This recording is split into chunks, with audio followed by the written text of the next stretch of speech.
Dear diarrhea, diary full of shit. Just play along, me, myself, and I, and no one else. Yo, I'm so legit. As I said in my earlier audio presentation, I'm in the great state of Mormon Mania, aka Utah.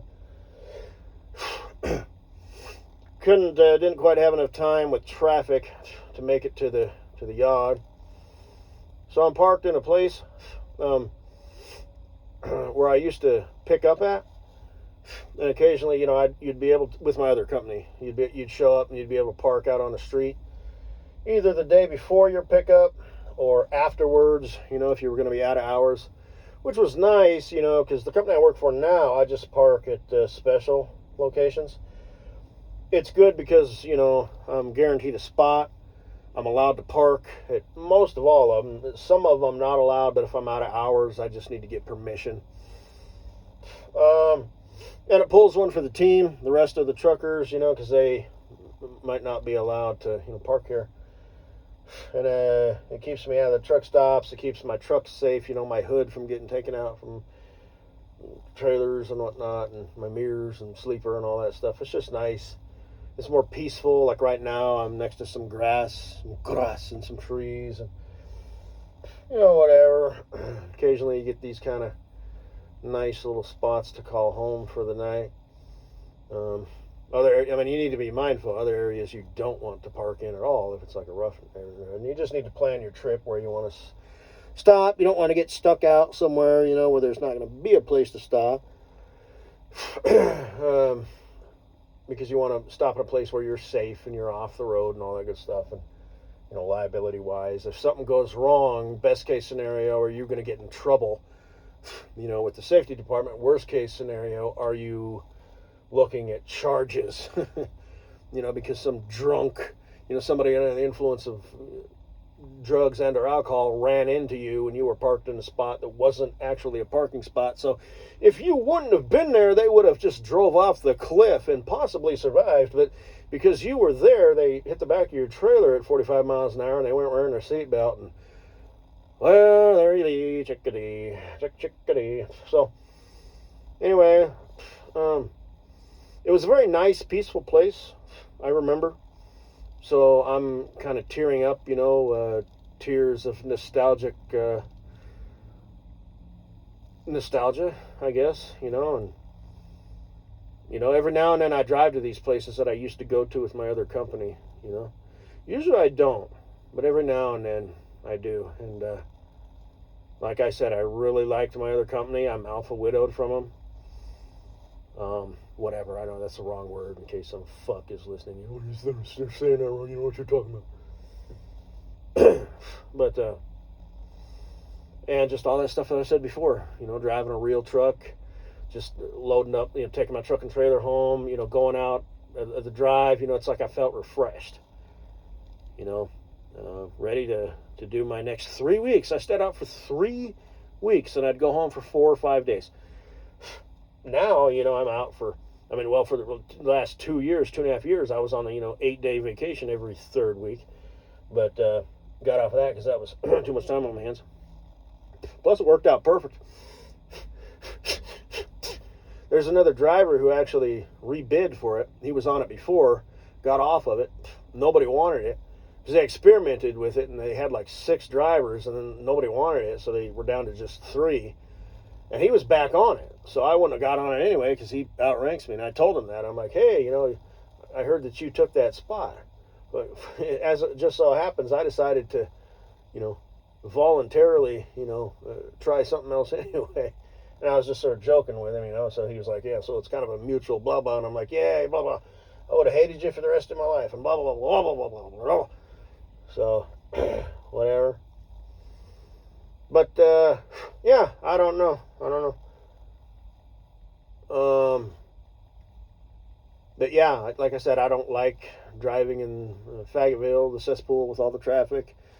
I don't like the culture. I honestly don't like a lot of the people.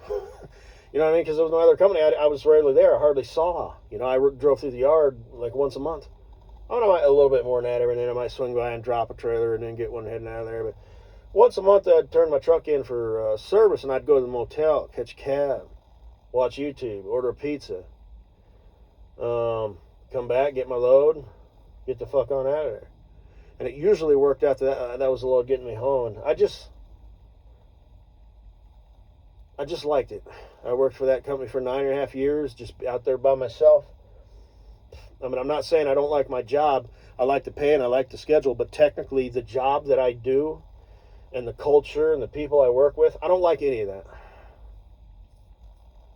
You know? Anyway, what else was I going to say? I passed a restaurant. It was called Jurassic Taco. And I thought, now there's a bad name for a porn movie. Unless, of course, you're Ice Princess. Then again, then it would be Jurassic Sausage. Unless you were Mrs. Assface, then it would just be sausage, any sausage. So,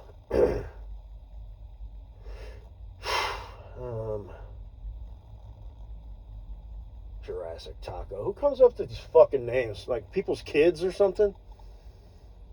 There was a beef company the other day. What did it say? I did not have a presentation about it, I think. I saw it several months ago. Like 4 or 5. What was it called?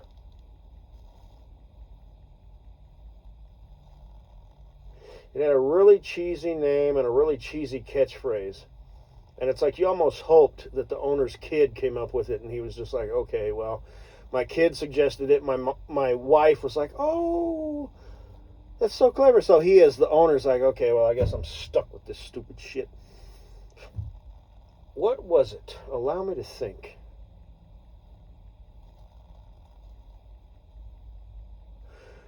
Braveheart Meat or something like that. And it's so the guy's name is Braveheart, right? Pretty common name, right? Well, actually, no, it's not. Probably fairly common. But, and the catch slogan was something like, courageously pursuing quality. You know, and it's like, God damn it. You know, if you're under 30, you know, I'm not convinced that you didn't think of that yourself. If you're over 30 and you're a business owner, right? You're an entrepreneur. You know, you've got this business figured out. You're secure. You're not just winging it, and are going to have to file for bankruptcy, and your family's going to struggle, and you're going to have to downsize. It's just all these things that you got to think about when just functioning in the world, because that's how you do. Back in the day, you raised animals, you grew crops, you just survived. You made sure you had food to stay warm, clothes to stay warm, a way to have clean water, access to water, ways to preserve your food. It was just literally about physical survival. These days, it's about making money. And you save that money, and you trade that money for things. Housing, clothes, food, transportation. So you do something that, you know, the society is willing to pay you for. So you're a part of society. It's not like you're just, I have to do this so I get money. This has to be done, right? So you want to try and get a job in an industry where it's like you can feel good about it, right? You know, like me, for example, I am one of many, you know, but my job, it matters, you know, every single load that I deliver, and as well as with my other company too, you know, that load of produce that I, you know, just brought from, you know, Wenatchee, Washington or whatever, down to the St. Louis market, that's important, you know, and the same thing with like what I'm doing now, you know, that trailer of shit that I just delivered, that's actually pretty critical. So, you know, that's kind of cool, I guess. Whatever. So, I'm just saying, versus like if you, you know, just, like if you were a hairdresser or something like that, you know, and it's just like that's your passion. Well, you know what I'm saying. Not to overthink it, but,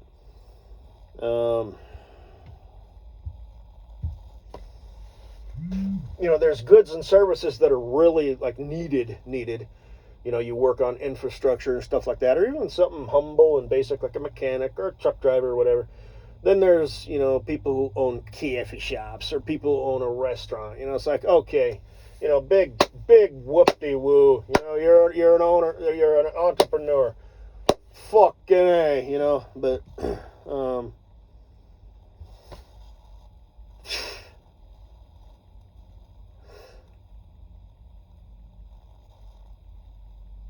So yeah, Braveheart meet. Courageously pursuing quality. Fuck off. But that's what happened. He couldn't hardly say no. I guess he could have made a suggestion. He probably didn't even think of that. He just went, it's like, oh, I got to think of a name or whatever. However it came up, and all of a sudden his little shit 5, 6, 7-year-old kid was like, I need to come. Or maybe he made the mistake of including his family in his business decisions. We got to come up with a slogan, gang, pod, fam, courageously pursuing quality. And he's like, that's really fucking gay. And his wife's like, oh, that is so clever. And he's like, shit. Okay, courageously pursuing quality it is. So, anyway, guess that's all I gotta say, baby.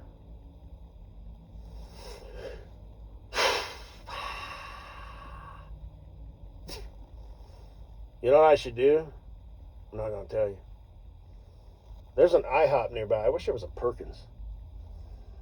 Yeah, I'd do an audio presentation. I bet. Look at this. They had an overflow, an abundance of French silk pie. I bought 2 of them. Look at this shit. Look at all this bacon. I ordered 2 bacon platters. Oh, it's so perfect. It's all chewy. No. It smells like hickory smoke goodness in my truck. I'm going to have to roll down the windows. I'm going to smell like bacon for the next 3 days. Just to be a dick. Because, my future bestie, Cool Breeze, Apparently the Perkins up there where he lives in South Dakota is just shit. So, I think that'd be funny. And like I said, he's going to be my future bestie, right?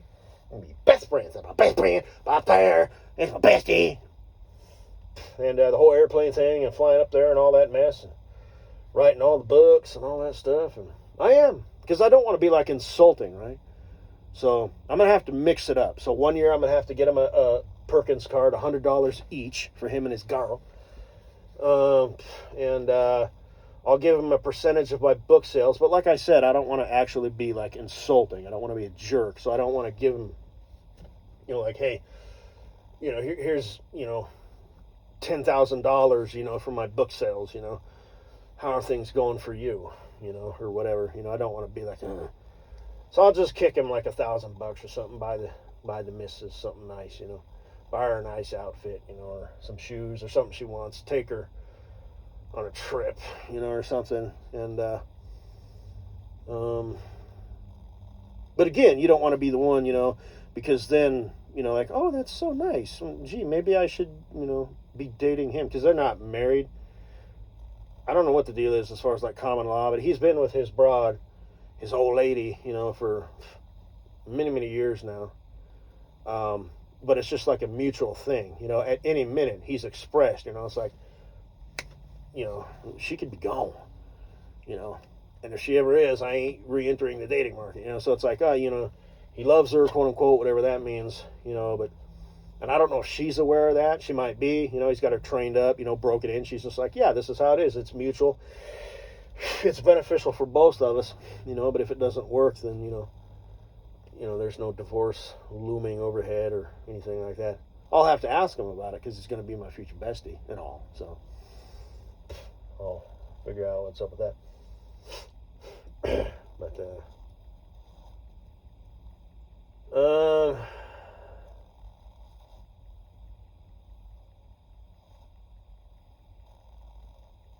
guess that's all I gotta say, baby. The phone's probably picking all the noise up that this thing's making. There's the speaker. Technology. Does that mean it's bugged? Or at least has the capability? It's creating static different ways. I added a couple. Oh, I added one. I was kind of thinking about maybe adding 2. Maybe I'll just talk about it. It's an RV thing. It popped up. I'm not into RVs or anything. I don't know how it popped up. Well, one, it was a couple who got like demonetized YouTube. They didn't tell them. It was probably AI. And they were just talking about the bullshit, of, fascist tube and all that. Don't really care.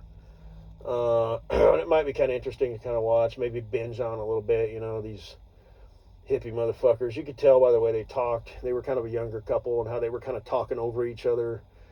And, you know, I mean, they yielded out. That neither one of them was like the domineering one. You know, it's like this one would puke out their thoughts, and then this one would puke out their thoughts, and they just puked out their thoughts harmoniously together. But, you know, like I said, I'm a student of human behavior, as is coincidentally Satan. God already knows it. So,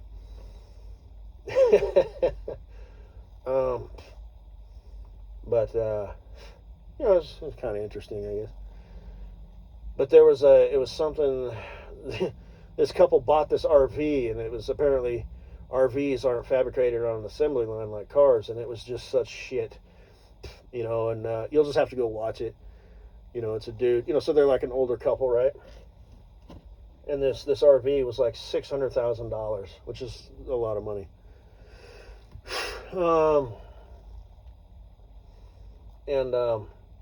They used the wrong screws, the wrong bolts, and it just got me thinking, man, throw a pair of wings on it and slap a big B on the side or on every part, you know, and you got yourself what you got going on. So, you know, like I said, the whole weak times, weak people make hard times, and we're entering that. Just nobody cares. Everybody's diluted. Nobody cares. And a lot of it you can't blame them for. You know, I've heard my peeps talking about that. You know, it's like, well, you know, the young people these days, they're in a situation where they'll never be able to get ahead. They'll never be able to retire. So why shouldn't they just work, do the minimum amount of work and not give a shit? You know, work at McDonald's their whole fucking life. You know, why would they not vote in socialism? Why would they not be like, well, fuck it, everybody should get a half a loaf of moldy bread, you know, and everybody should live in squalor, you know? I disagree with that. There's ways to get toeholds in life, you know, where after a while, after 10, 20 years of, you know, doing your thing, you wake up one day and you're like, you know what? This isn't half bad. But, you know, and I mean that humbly. I'm not trying to sound like that guy or anything. Because I'm old as fuck and whatnot. Anyway, guess that's all I gotta say, baby. Man, I'm gonna go for a walk though.